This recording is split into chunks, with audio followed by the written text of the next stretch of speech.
ಸಾರ್ವಜನಿಕರಾಗಿ ಇಂಥ ನಡೆದಿರುವಂಥ ಘಟನೆಯನ್ನು ನಾನು ಖಂಡಿಸ್ತೀನಿ. ಅದು ಅವ್ರ ಗಮನಕ್ಕೆ ಬಂದಿದೆಯೋ ಬಂದಿಲ್ವೋ ಗೊತ್ತಿಲ್ಲ. ನಾವು ಕೃಷಿ ಆಧಾರಿತ ಭಾರತ ಖಂಡವಾಗಿದೆ ನಮ್ಮದು. ಅದರಲ್ಲಿ ರೈತ ಭಾರತದ ಬೆನ್ನೆಲುಬು ಅಂತ ಕರೀತಾರೆ. ಅಂಥವ್ರಿಗೆ ಅವಮಾನ ಆಗಿರ್ತಕ್ಕಂಥದ್ದು ನಾನು ತುಂಬ ಖಂಡಿಸ್ತೀನಿ. ಈ ಘಟನೆ ನಡೀಬಾರ್ದು. ಇದು ಒಂದು ಎಚ್ಚರಿಕೆ ಅಂತೇಳಿ ಈ ತಂದೆ ತಿಳಿಸ್ತೀನಿ ಇಷ್ಟಪಡ್ತಾ ಇದ್ದೀನಿ. ನಿಮ್ಮ ಹೆಸರು?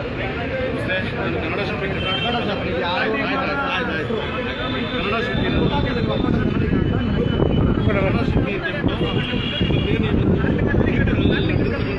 ದೇಶದ ತಲೆ ಕೆಡಿಸುವಂಥ ಕೆಲಸ ನೋಡಿ. ನಮ್ಮ ಮಹಾತ್ಮ ಗಾಂಧೀಜಿಯವರು ಏನು ಹೇಳಿದ್ದಾರೆ ಅಂದರೆ, ಭಾರತ ಹಳ್ಳಿಗಳ ದೇಶ.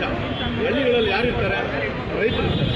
ರೈತರ ಉದ್ಧಾರವೇ ಹಳ್ಳಿಗಳ ಉದ್ಧಾರ, ಹಳ್ಳಿಗಳ ಉದ್ಧಾರ ನಾಡಿನ ಉದ್ಧಾರ, ನಾಡಿನ ಉದ್ಧಾರವೇ ದೇಶ ಉದ್ಧಾರ. ಇವತ್ತು ರೈತರಿಗೆ ಅವಮಾನ ಮಾಡುವಂಥ ಕೆಲಸ ಜಗನ್ಮಾಲರು ಏನು ಮಾಡಿದ್ದಾರೆ, ಇವರು ಇಡೀ ದೇಶಕ್ಕೆ ಅವಮಾನ ಆಗುವಂಥ ಕೆಲಸ. ನಾನಾಗಿರ್ಬೋದು, ಮಾಧ್ಯಮದವರು ತಾವಾಗಿರ್ಬೋದು, ಬೇರೆ ಯಾರೇ ಆಗಿರ್ಬೋದು, ಎಲ್ಲ ನಮ್ಮ ದೇಶನೇ ಮೂಲ. ನಮ್ದು ಏನಪ್ಪ ಅಂದರೆ ವ್ಯವಸಾಯ, ಅಂದರೆ ರೈತರಿಗೆ ಇಷ್ಟು ದೊಡ್ಡ ಮಟ್ಟಿಗೆ ಮೊನ್ನೆ ಮೆಟ್ರೋದಲ್ಲಿ ಅವಮಾನ ಆಯಿತು. ಇವತ್ತು ಸಿಟಿ ಮಾಲ್ಗಳಲ್ಲಿ ಬೇರೆ ಬೇರೆ ಕಡೆ ರೈತರುಗಳು ಬರೋದೇ ಪಂಚೆಗಳಲ್ಲಿ. ಅವ್ರು ಏನು ವ್ಯವಸಾಯ ಏನು ರೀತಿ ಇರ್ತಾರೋ ಆ ಒಂದು ಮನಸ್ಥಿತಿಯಲ್ಲಿ ಅವ್ರಿಗೆ ಶೋಕಿ ಮಾಡೋದು ಗೊತ್ತಿರೋಲ್ಲ, ಪಂಚೆದೇ ಬರೋದು. ಯಾಕೆಂದರೆ ಅವರು ಇರೋದೇ ಪಂಚೆಯಲ್ಲಿ. ಹಾಗಾಗ್ಬಿಟ್ಟು ಇವತ್ತು ಸಿಟಿ ಮಾಲಲ್ಲಿ ಏನು ಅವಮಾನ ಮಾಡೋಂಥ ಕೆಲಸ ರೈತರಿಗಾಗಿದೆ.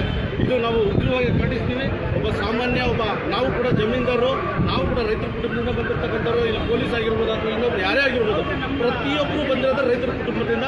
ಇದು ಆ ಒಬ್ಬ ರೈತನಿಗೆ ಅವಮಾನ ಮಾಡಿದ್ದಲ್ಲ, ಇಡೀ ನಾಡಿಗೆ ಮತ್ತು ದೇಶಕ್ಕೆ ಅವಮಾನ ಮಾಡಿರೋದು. ಇದು ನಾವು ಖಂಡಿಸ್ತೀವಿ.